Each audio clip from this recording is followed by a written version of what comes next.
ونحن على ذلك من الشاهدين والشاكرين والحمد لله رب العالمين. الہی رونق اسلام کے سامان پیدا کر، الہی رونق اسلام کے سامان پیدا کر، دلوں میں مومنوں کی الفت قرآن پیدا کر. وہ لاکھوں سلام میرے آقا پر جس نے لاکھوں وہ موڑ دیے، وہ لاکھوں درود میرے آقا پر جس نے لاکھوں لوگوں کا ایک سہارا بنے. میرے محترم بزرگوں اور دینی بھائیوں اور پردہ نشین میں بیٹھی ہوئی میری ماں بہنوں، اللہ تبارک و تعالیٰ کا بہت بڑا احسان ہوا، کرم ہوا کہ اس نے ہم سب کو شب برات میں عبادت کرنے کا موقع دیا. جو پچھلے سال شب برات میں تھے یا تھی وہ چلے گئے اس دنیا سے. ابھی ہمیں موقع ہے اس رات کو کچھ کرنے کا، کچھ کھانے کا، کچھ لینے کا، کچھ دینے کا. جو ہمارے احباب چلے گئے ہیں، کسی کی ماں چلی گئی، کسی کا باپ چلا گیا، کسی کے بھائی چلے گئے، کسی کی بہن چلی گئی. یہ رات جاگنے کا رات نہیں ہے بلکہ جاگ کر کے عبادت کرنے کا رات ہے. یوں تو ناچ گانوں میں، ڈھول بتاشے میں، شادیوں میں جاگتے رہتے ہو. میرے محترم بزرگوں، یہ رات جاگنے کا اصل میں صحیح جاگنا اسے نہیں کہا جاتا کہ ہمیں گھومنے کا موقع مل گیا، ہمیں مستی کرنے کا موقع مل گیا، ہمیں قبرستان جانے کا موقع مل گیا. میرے محترم بزرگوں، قبرستان کو روزانہ جایا کیجیے. ضروری ہے اسی رات میں قبرستان میں جانا. یہ رات نہیں ہے کہ حلوہ پکا لیے، حلوہ پکا کر کے بانٹ دیے، بلکہ رات جاگنے کا مقصد یہ ہے کہ ہمارا اعمال صحیح ہو جائے، اللہ کو راضی کرنے کا موقع مل جائے، دین کا راستہ ہمارے لیے آسان ہو جائے. ضروری نہیں ہے کہ ہمیں اس رات کو جاگ کر کے زیادہ سے زیادہ اور زیادہ عبادت کرنا ہے میرے محترم بزرگوں، بلکہ اور راتوں سے سب سے اہم اس رات کا مقام ہے. سب سے بڑا خوش نصیب ہیں ہم لوگ جو ہم لوگوں پر اللہ تبارک و تعالیٰ نے ایمان والے گھر میں پیدا فرمایا. نہ جانے غیر مسلموں میں پیدا فرماتے یا کسی اور مذہب میں پیدا فرماتے، کہیں گھنٹے بجاتے، کہیں چکرے کاٹتے، کہیں کچھ کرتے، کہیں کچھ کرتے. یہ اللہ کا لاکھ لاکھ شکر ہے اس نے ہم سب کو ایمان والے گھر میں پیدا فرمایا. اے بچے اے محترم بزرگوں،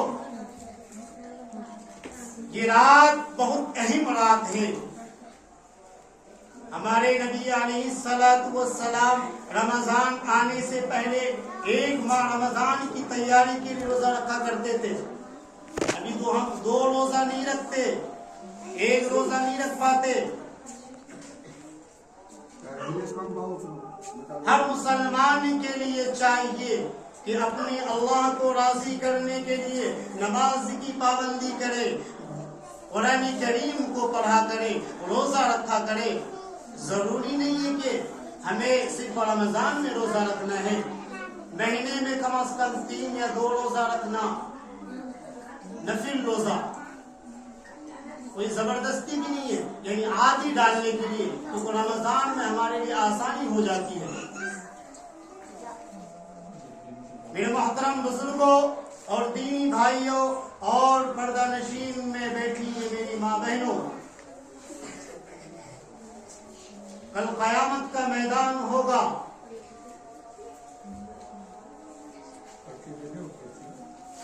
اللہ تبارک و تعالیٰ کہیں گے اسجدو، یعنی سارے لوگ سجدے میں چلے جائیں گے، لیکن کچھ لوگ کھڑے کے کھڑے رہ جائیں گے. تو سارے لوگ کہیں گے بتاؤ شرم نہیں آتی، اب بھی کھڑے کے کھڑے ہیں. تو کچھ لوگ کہیں گے یہ وہ لوگ ہیں اللہ تبارک و تعالیٰ ان کے قبر میں لوہا ٹھوک دیا جائے گا، یعنی وہ جھکنے کی کوشش کریں گے لیکن جھک نہیں سکتے کیونکہ انہوں نے دنیا میں سجدہ نہیں کیا تھا۔ اسی طریقے سے کچھ لوگ اپنے قبروں سے جو اٹھیں گے ان کی شکل خنزیر کی طرح ہوگی، لوگ کہیں گے یہ کون سے جانور ہیں، کیونکہ قیامت آنے سے پہلے سارے جانور مٹی ہو جائیں گے، لیکن یہ کون سے جانور کہاں سے آئے؟ تو لوگ کہیں گے تمہیں نہیں معلوم یہ وہ لوگ ہیں جو بے نمازی ہوا کرتے تھے، نماز نہیں پڑھتے تھے، یہ نماز پڑھا کرتے تھے، دکھلاوا نماز پڑھتے تھے، اس لیے ان کی شکل تک بدل دی گئی ہے، ان کی شکل خنزیر کی طرح ہو جائے گی۔ اس سے بڑا عذاب کیا ہوگا؟ جہنم کی سب سے ہلکی عذاب، سب سے ہلکا عذاب، سب سے کم عذاب یہ ہوگا کہ جہنمیوں کو آگ کے جوتے پہنائے جائیں گے، اس کی گرمی سے دماغ کھولتا ہوا نظر آئے گا، وہ یہ سوچے گا ہم سے زیادہ عذاب کسی کو نہیں ہے، لیکن سب سے ہلکا عذاب ہوگا۔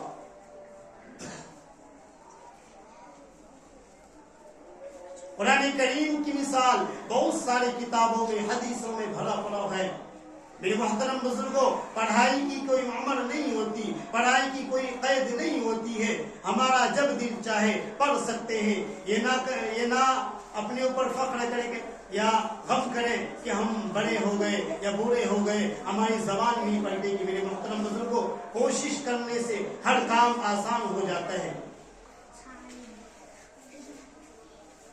حدیث من تعلم القرآن وعلمه کہ تم میں سب سے بہترین، سب سے اعلیٰ ترین، سب سے اعلیٰ، سب سے بالا وہ شخص ہے جس نے قرآن کریم کو سیکھا اور دوسروں کو سکھایا، خود اس پر عمل کیا۔ میرے محترم بزرگوں، جس نے قرآن کریم کو سیکھا اور اس پر عمل کیا، بتایا جاتا ہے کہ اس کے والدین کو کل قیامت کے دن سورج سے زیادہ روشن تاج پہنایا جائے گا۔ غور کرنے کا مقام ہے جب ان کے والدین کو اس گراں قدر انعام سے نوازا جائے گا تو خود پڑھنے والے کا مقام اور مرتبہ کا کیا عالم ہوگا۔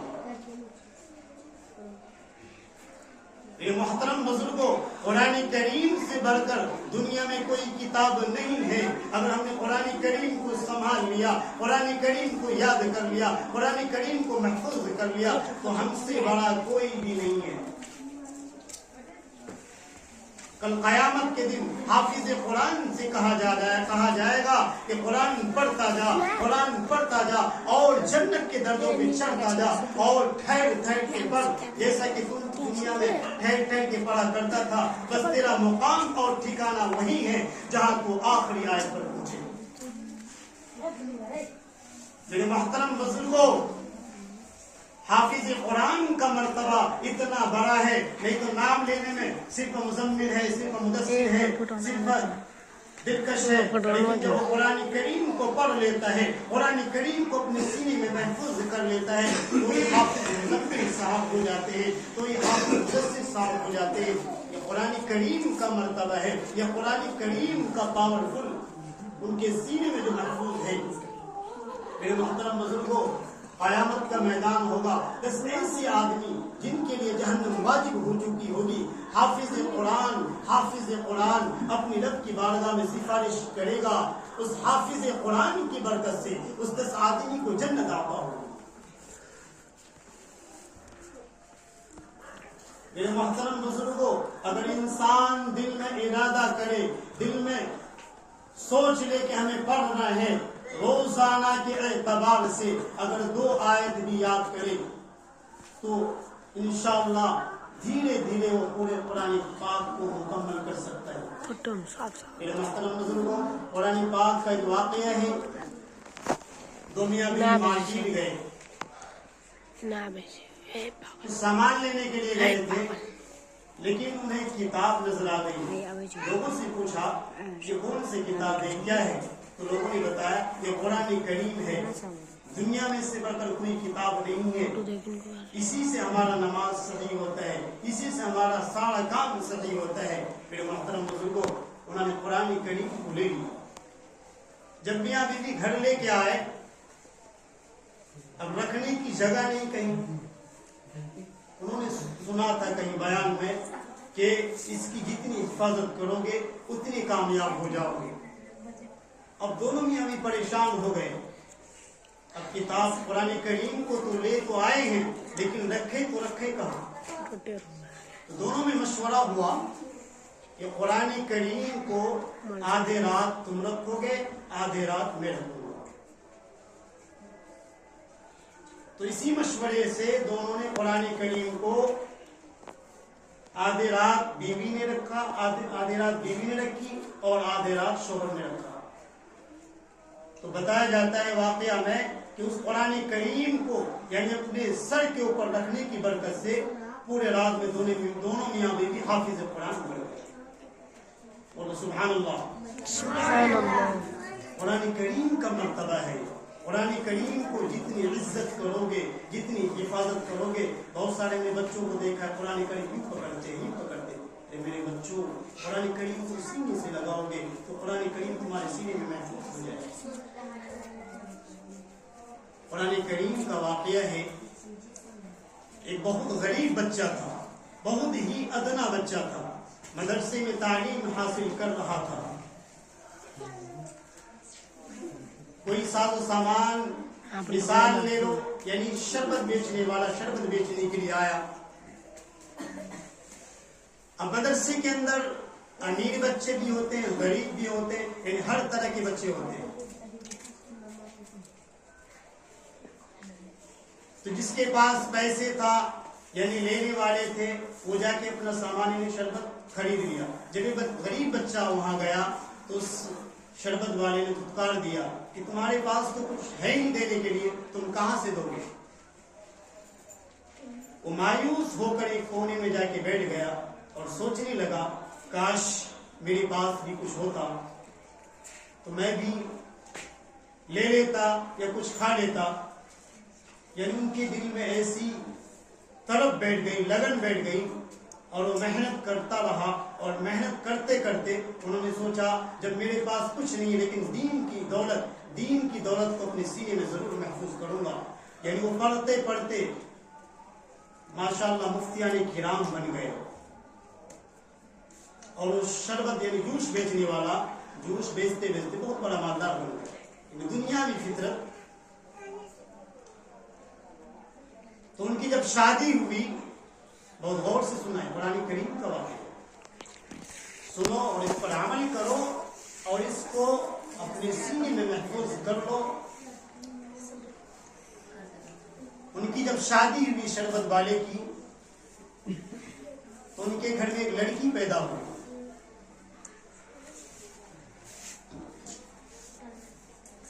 تو لڑکی پیدا ہونے کے بعد ان کی خوشی اتنی ظاہری ہوئی تو انہوں نے قسم کھائی کہ میں اپنی لڑکی کی جب شادی کراؤں گا، لڑکی جب بڑی ہو جائے گی، جب شادی کراؤں گا تو دنیا میں جتنی ساری چیزیں ہیں ساری چیزیں میں جہیز میں دوں گا، اگر نہیں دے پایا تو میں اپنی بیوی کو طلاق دے دوں گا۔ یہ انہوں نے قسم کھائی، اور وہ قسم اتنا مضبوط تھا ان کا۔ جب ان کی لڑکی شادی کے لائق ہو گئی، بڑی ہو گئی، جگہ جگہ ہر مفتی کے پاس گیا ہو، لیکن سبھی نے یہ کہہ دیا کہ اگر اپنی بیٹی کی شادی کراؤ گے کہ بہت سارا ساز و سامان ہے جو نہیں دے پاؤ گے تو تمہاری بیوی کو طلاق دو۔ بہت پریشان تھا۔ جب انسان پریشان رہتا ہے اسے جو کچھ بھی بتایا جاتا ہے تو اس پر ہی عمل کرتا ہے۔ تو کافی پریشان تھا۔ ایک شخص نے کہا ایک مفتی صاحب ہے، شاید ان کے پاس تمہارا مسئلہ حل ہو سکتا ہے۔ انہوں نے سوچا جب اتنے دن سے پریشان ہوں تو ان کے بھی سن لیتا ہوں۔ جب وہ گیا مفتی صاحب کے پاس، کیونکہ جو اللہ والے ہوتے ہیں، جو نیک انسان ہوتے ہیں، وہ فوراً جو ہے سامنے والوں کو پہچان لیتے ہیں کس مزاج کا شخص ہے، کس مزاج کے لوگ ہیں، کیونکہ اللہ والوں کی نظر کھلی بھی ہوتی ہے، اللہ والوں کی نظر کھلی بھی ہوتی ہے۔ مفتی صاحب نے کہا ٹھیک ہے تمہارا مسئلہ حل ہو جائے گا، کوئی خاص کوئی بڑا مسئلہ نہیں ہے، یہ بہت چھوٹا سا مسئلہ ہے۔ انہوں نے سوچا ہم اتنے پریشان ہو کے بڑے سے بڑے مفتی صاحب کے پاس گئے، سبھی نے کہہ دیا کہ یہ مسئلہ حل نہیں ہو سکتا، لیکن یہ تو مفتی صاحب کے بہت چھوٹا مسئلہ ہے، کہ ایک چھوٹا سا مسئلہ ہے۔ سنو غور سے قرآن کریم کا واقعہ، کہا تم کل آنا، جب کل وہ شخص آیا تو مفتی صاحب نے کہا کہ تم جہیز میں کوئی سامان مت دو، صرف ایک قرآن کریم کو ہدیہ کے طور پر دے دینا، تمہارا قسم ٹوٹ جائے گا۔ مسئلہ کہاں حل ہوا؟ ایک قرآن کریم کے اوپر۔ کہاں حل ہوا؟ قرآن کریم کا مرتبہ بہت بڑا ہے، اس لیے کہا گیا جس نے قرآن پڑھا اور اس پر عمل کیا اس کے والدین کو کل قیامت کے دن سورج سے بھی زیادہ روشن تاج پہنایا جائے گا۔ غور کرنے کا مقام ہے جب ان کے والدین کو اس گرا قدر انعام سے نوازا جائے گا تو خود پڑھنے والے کا مقام اور مرتبہ کا کیا عالم ہوگا۔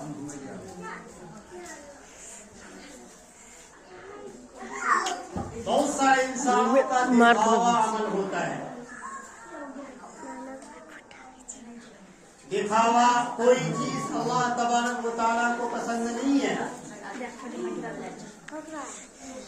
جیسے ہم نے نماز پڑھی، نماز پڑھ کے ہم لوگوں کو دکھا رہے کہ ہم نماز پڑھ رہے متقی ہیں، وہ چیزیں اللہ کو پسند نہیں ہے۔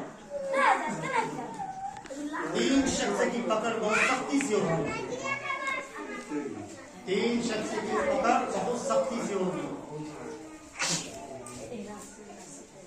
وہ تین شخص کون کون ہیں؟ غور سے سنیں۔ پہلا شخص عالم کو بلایا جائے گا، عالم سے کہا جائے گا کہ ہم نے تمہیں علم دیا تھا، تم نے اس علم کو کہاں خرچ کیا؟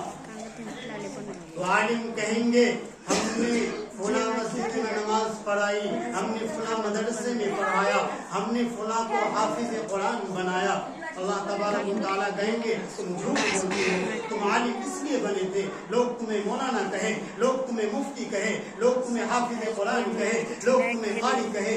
سو ہو چکا، فرشتے کو حکم ہوگا اس کو منہ کے بل جہنم میں پھینک۔ اسی طریقے سے مالدار کو بلایا جائے، مالدار سے کہا جائے گا کہ ہم نے تمہیں دولت دی تھی، اس دولت کو تم نے کہاں خرچ کیا؟ وہ کہے گا ہم نے مسجدیں بنوائی، ہم نے مدرسے بنوائے، ہم نے غریب بچوں کی شادی کی، ہم نے غریبوں کی مدد کی۔ اللہ تبارک و تعالیٰ کہیں گے تم جھوٹ بولتے ہو، تم مالدار اس لیے ہوئے تھے لوگ تمہاری عزت کریں، لوگ تمہیں بڑا مانے، لوگ تمہیں اعلیٰ مقام پر بیٹھائے۔ سو ہو چکا، فرشتوں کو حکم ہوگا اس کو بھی منہ کے بل جہنم میں پھینک۔ اسی طریقے سے پہلوان کو بلایا جائے گا، اسے کہا جائے گا ہم نے تمہیں طاقت دی تھی، تم نے اس طاقت کو کہاں خرچ کیا؟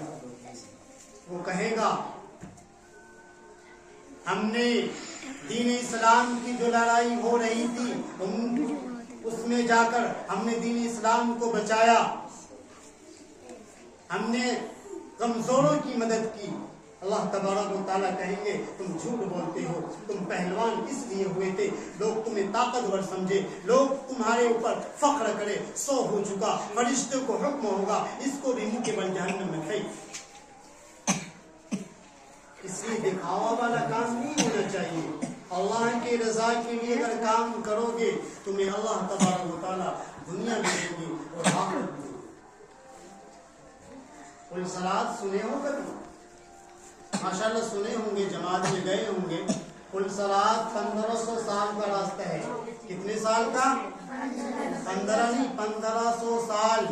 دیکھو سر 1500 500 سال نیچے ہے، 500 سال اوپر ہے، 500 سال برابری ہے، اور یہ راستہ ہر انسان کو طے کرنا ہے، چاہے مسلم ہو، غیر مسلم ہو، کافر ہو، کوئی بھی ہو۔ ایک شخص فرشتے سے پوچھے گا کہ ہمیں یہ بتاؤ، ہم نے کل صراط کے بارے میں دنیا میں کافی سنا کرتا تھا کہ کل صراط کب آیا؟ فرشتے کہیں گے تم تو گزر چکے ہو۔ یعنی جو نیک انسان رہے گا، جو نیک عمل کرے گا، جو صحیح نماز ادا کرے گا، لوگوں کو پریشان نہیں کرے گا، وہ ایسے گزر جائے گا بجلی کی طرح، اسے پتہ ہی نہیں چلے گا کہ کل صراط کہاں۔ اور جو بدبخت رہے گا، نماز روزہ نہیں کرے گا، دوسروں کو پریشان کرے گا، وہ ایک پاؤں دے گا پھر پیچھے کرے گا، پھر پاؤں دے گا پھر پیچھے کرے گا، یعنی دیکھتے ہی ادھر جہنم کی آگ میں گرے گا، ادھر سانپ بچھو کی طرف جائے گا۔ ایسا وجہ نہ ہوئی چلو کوئی بات نہیں، 8 بجے میں